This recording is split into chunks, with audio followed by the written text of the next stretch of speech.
দিয়েছে, তার জন্যই আজকের এই সমাবেশ। সুতরাং ভয় পাওয়ার ছেলে আইএসএফ এর নয়। আমরা যারা নেতৃত্ব দিই, ওই 42 দিন জেল খাটানো হয়েছিল নওশাদ সিদ্দিকীকে। এই যে সায়ন দাস বসে আছে, 42 দিন জেল খেটেছে। আপনারা জানেন কি কঠিন লড়াইয়ের মধ্যে দিয়ে এই জুবি সাহা, আপনারা অনেকেই দেখেছেন জুবি সাহা, আমি নিজে তাপস ব্যানার্জি, আমরা আইনি লড়াই চালিয়ে, রাস্তার লড়াই, আইনি লড়াই চালিয়ে আমাদের প্রিয় ভাইজানকে মুক্ত করে নিয়ে এসেছি, তার সাক্ষী আপনারা আছেন। আজকে সেই লড়াই থেকে যখন পায়রন বিশ্বাস বিক্রি হয়ে যায়, ইন্ডিয়ান সেকুলার ফ্রন্টের পীরজাদা নওশাদ সিদ্দিকীকে কোটি কোটি টাকার লোভ দেখিয়েও নওশাদ সিদ্দিকীকে কেনা যায়নি, মন্ত্রিত্বের লোভ দেখিয়েও কেনা যায়নি। আজকের এই বুথের কর্মীদের ভয়ভীতি দেখিয়েও কেনা যাবে না, কোটি কোটি টাকা লোভ দিয়ে কেনা যাবে না। আইএসএফ এর এক একটা বুলেট বসে আছে এখানে। যদি মনে করেন এখানে কেউ কোন বুথে, নির্দিষ্ট বুথে পোস্টার লাগাতে দিচ্ছেন না, প্রার্থীদেরকে বেরোতে দিচ্ছেন না, প্রার্থীদের উপরে সন্ত্রাস কায়েম করছেন, আমরা অবজার্ভ করছি, একটু দেখছি। ইন্ডিয়ান সেকুলার ফ্রন্ট যদি রাস্তায় নামে সামলাতে পারবেন তো? পারবেন? আমি সেই সব বন্ধুদের বলি, এটা গণতান্ত্রিক অধিকার, প্রত্যেকের ভোটে দাঁড়ানোর অধিকার রয়েছে, প্রত্যেকের ভোটের প্রচার করবার অধিকার রয়েছে।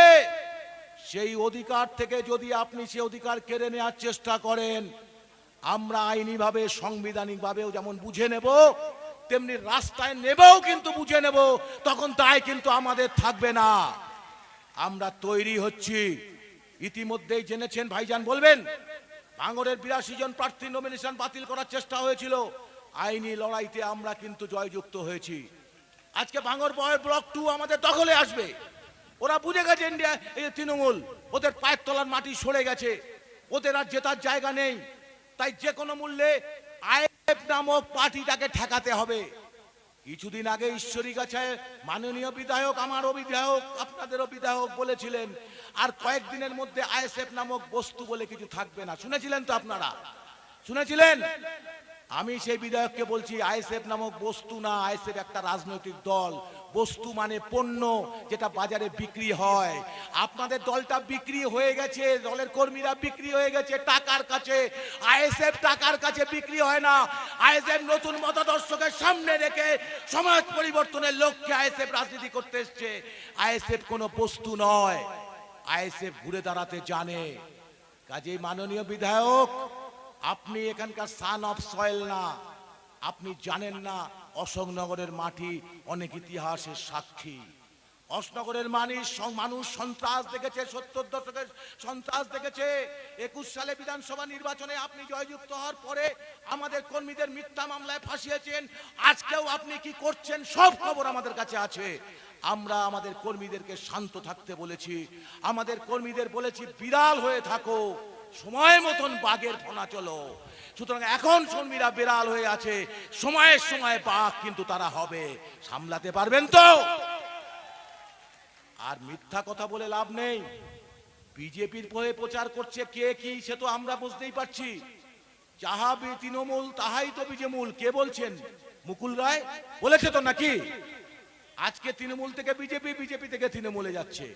আর ওখানে একটা বাগুরখালীতে মিটিং করে কোনো একজন বলছেন তাপস ব্যানার্জি নাকি বিজেপি হিন্দু এলাকায় গিয়ে বিজেপির কথা বলছে, মুসলিম এলাকায় আইএসএফ এর কথা বলছে।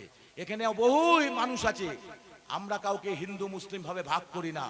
ইন্ডিয়ান সেকুলার ফ্রন্ট মনে করে অল আর দা ইন্ডিয়ান, সবাই ভারতীয়। ধর্ম হচ্ছে তার ধারণ করার, ধর্ম হচ্ছে ধারণ করে। কে কোন ধর্ম ধারণ করেছে তার ব্যক্তিগত বিষয়, সেই নিয়ে ইন্ডিয়ান সেকুলার ফ্রন্ট কোনো কথা বলে না, তার ব্যক্তিগত বিষয়। আর আজকে মমতা ব্যানার্জি আর আপনারা যে বক্তব্য রাখছেন, আপনারাই ধর্মীয় ভেদাভেদ সৃষ্টি করছেন এই পশ্চিমবঙ্গের মাটিতে। তার কারণ একটাই, আপনারা বিজেপির দালালি করছেন। বিজেপির হাত যে স্লোগান হিন্দি হিন্দু হিন্দুস্তান, ব্রাহ্মণ্যবাদী একটা চিন্তাকে সামনে নিয়ে আসা, সেই চিন্তার থেকেই আপনি কাজ করছেন। তাই এই জাতীয় কথা বলতে সাহস পাচ্ছেন তাপস ব্যানার্জির নাম করে। এমন কোন প্রমাণ দিতে পারবেন তাপস ব্যানার্জি কোথাও গিয়ে বিজেপির প্রচার করেছে? রাজনীতি ছেড়ে দেবো, কারণ আমরা বিশ্বাস করি ভারতবর্ষের জনগণের পয়লা নম্বর শত্রু বিজেপি। আর পশ্চিমবঙ্গে সেই বিজেপিকে আমদানি করেছেন আপনি, মাননীয় মমতা ব্যানার্জি। আপনি আমদানি করেছেন। 1998 সাল থেকে 2006 সাল অবধি আপনি বিজেপির গর্বে জন্মগ্রহণ করেছেন। আপনি বিজেপির পয়সায় আপনি তৃণমূলটা তৈরি করেছেন। তাই একমাত্র রাজনৈতিক দল, যে দল তার নিজের দল চালায় না, চালায় আরএসএস, সেটা হচ্ছে বিজেপি। আর সেই জন্য আরএসএস এর প্রত্যেক দিন পত্রিকায় আপনাকে দুর্গা হিসাবে পশ্চিমবঙ্গের মাটিতে প্রতিষ্ঠিত করছে। মানুষ কিছু বোঝে না।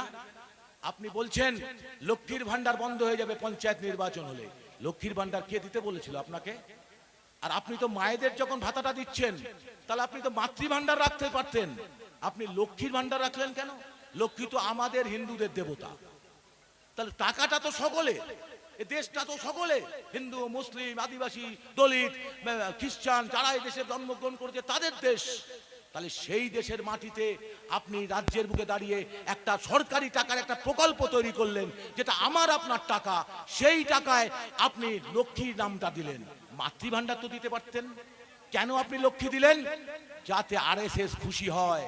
কারণ আরএসএস হচ্ছে একটা উচ্চ বর্ণবাদী দল, মনুবাদী দল। বিজেপি হচ্ছে তার মুখ, আর মুখোশটা হচ্ছে আরএসএস।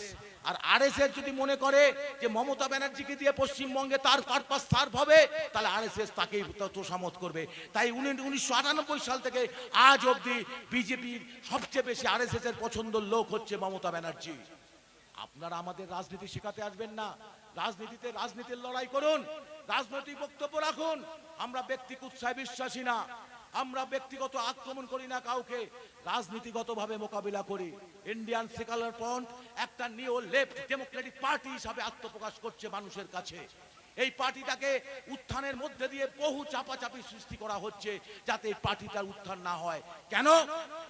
এই একমাত্র পার্টি যে সমাজ পরিবর্তনের কথা বলছে, একটা জাতপাত বর্ণ বিশেষ সবাইকে নিয়ে ভারতবর্ষের মাটিতে, পশ্চিমবঙ্গের মাটিতে একটা নতুন সমাজ ব্যবস্থা গড়ে উঠুক, সেই চিন্তাকে রেখে বিধানসভায় লড়াই করেছে। একমাত্র জয়যুক্ত হয়েছে আমাদের পীরজাদা নওশাদ সিদ্দিকী। আপনারা ইতিমধ্যে লক্ষ্য করেছেন যে নওশাদ সিদ্দিকী বিধানসভার বুকে দাঁড়িয়ে যা সমস্ত কথা বলেছেন, সেই কথাগুলোর উত্তর দেওয়ার চোখে চোখ রেখে কথা বলার অধিকার মমতা ব্যানার্জির হয়নি। তাই তাকে 42 দিন জেল খাটাতেও বাধ্য হয়েছেন। তাতেও যখন কাজ হচ্ছে না, তখন ভাঙড়ে ওই কুখ্যাত নটোরিয়াস ক্রিমিনাল হাইকোর্টের ভাষায়, সিবিআই এর ভাষায়, কেন্দ্রের ভাষায় সেই শওকত মোল্লাকে দিয়ে ভাঙড়ের বুকে কি কাণ্ড ঘটিয়েছে আপনারা লক্ষ্য করেছেন। তাতেও নওশাদ সিদ্দিকী দমান নয়, ও তো অন্য জিনিস, ও তো বাঘ।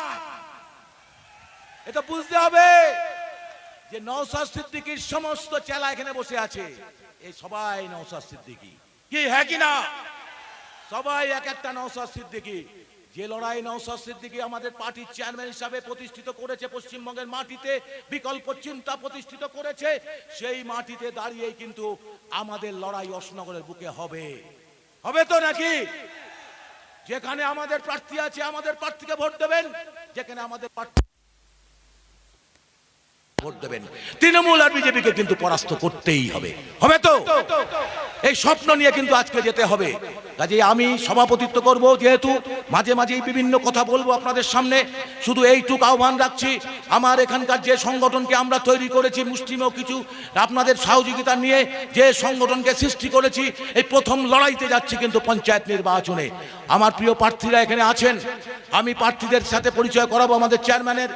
এই প্রার্থীরা, আমি মনে করি নওশাদ সিদ্দিকী যে কথা বলছেন, আজকে আমাদের পার্টির পরিষ্কার নির্দেশ, আমাদের এক একজন প্রার্থী যদি জয়যুক্ত করে, সে প্রার্থী তার বছরে বছরে তার হিসাব আমরা নেব, সে কিভাবে তার সম্পদ বাড়াচ্ছে।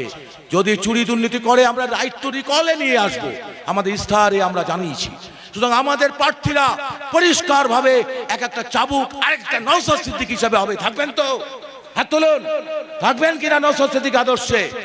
স্বাভাবিক কারণেই আপনাদের কাছে আমি একটা বার্তা দিই, ওরা যেটা কথাটা বলছে যে ওরে তোরা ভোটে এখানে দিয়ে দিবি, আমরা ওই লুটে নেব 18 সালের মতন গণনার ওখানে।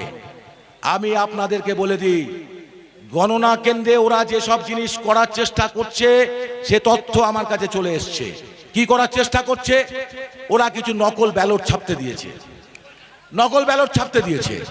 সেই নকল ব্যালট যাদেরকে বিশ্বাস করে না, কারণ এখানে অনেক মানুষ আছে তৃণমূল করে কিন্তু ভোট দেবে না তৃণমূলকে, তারা ভোট দেবে আইএসএফকে, তাদের জন্য একটা করে ব্যালট দিয়ে দিচ্ছে।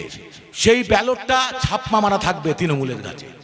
আর ভোট দিতে গেলে যে ব্যালটটাও নেবে সেই ব্যালটটা ওই যে দাদা পাঠিয়েছে যাকে বিশ্বাস করেনি তাকে গিয়ে ফেরত দিতে হবে। জ্বালায় আছে ওরা, খুব জ্বালায় আছে, মানে তৃণমূলের ভিতরে যে অন্তর্দ্বন্দ্ব তার জ্বালায় আছে। এটা গেল একটা প্রক্রিয়া। আরেকটা প্রক্রিয়া কি কি ওরা যে বলছে গণনায় লুট করবে, কি করবে ওরা নতুন করে ওদের ফিট করে ব্যালট ঢোকানোর চেষ্টা করবে, ওদের কিছু ছাপ্পা মারা ব্যালট, এই একটা প্রক্রিয়া। আর হচ্ছে 18 সালে মাথায় টিগার ঠেপিয়ে দখল করা। তাহলে টিগার ঠেপালে তখন তো 18 সাল, আইএসএফ তো ছিল না, এটা তো 23 সাল। টিগারে ভুলবো আমরা? পুরো গণনা কেন্দ্র ঘিরে রাখবো সেই দিন থেকে। আমি তৃণমূলের ভাইদের বলে রাখি, গণনা কেন্দ্রে আমাদের হাজার হাজার যা কর্মীরা আছে তারা কিন্তু ভোট শেষ হলেও ঘুমোবে না, গণনা কেন্দ্র পাহাড়ে থাকবে। থাকবেন তো?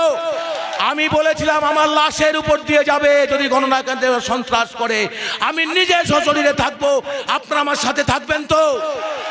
সুতরাং গণনা কেন্দ্রের ভয় দেখিয়ে লাভ নেই। আমরা চাই সুষ্ঠু গণতান্ত্রিক ভোট, যার ভোট সে যাকে খুশি দিক, আমাকে দিতে পারে, তৃণমূলকে দিতে পারে, বিজেপিকে দিতে পারে, ভোট দিক, এটাই ডেমোক্রেটিক রাইট। সেই রাইটের জন্য আমরা লড়াই করছি, আইএসএফ লড়াই করছে, আমাদের নওশাদ সিদ্দিকী লড়াই করছে, সবাই লড়াই করছি। তাই সেই শপথ নিয়ে আজকে এখান থেকে ফিরে যাব যে 8ই জুলাই আমাদের মৃত্যু হলেও কিন্তু বুকে দাঁড়িয়ে বুথ রক্ষা করে ভোট কমপ্লিট করে বাড়ি ফিরবো। ফিরবো তো? হ্যাঁ বলছেন তো? পালিয়ে যাবেন না তো? সুতরাং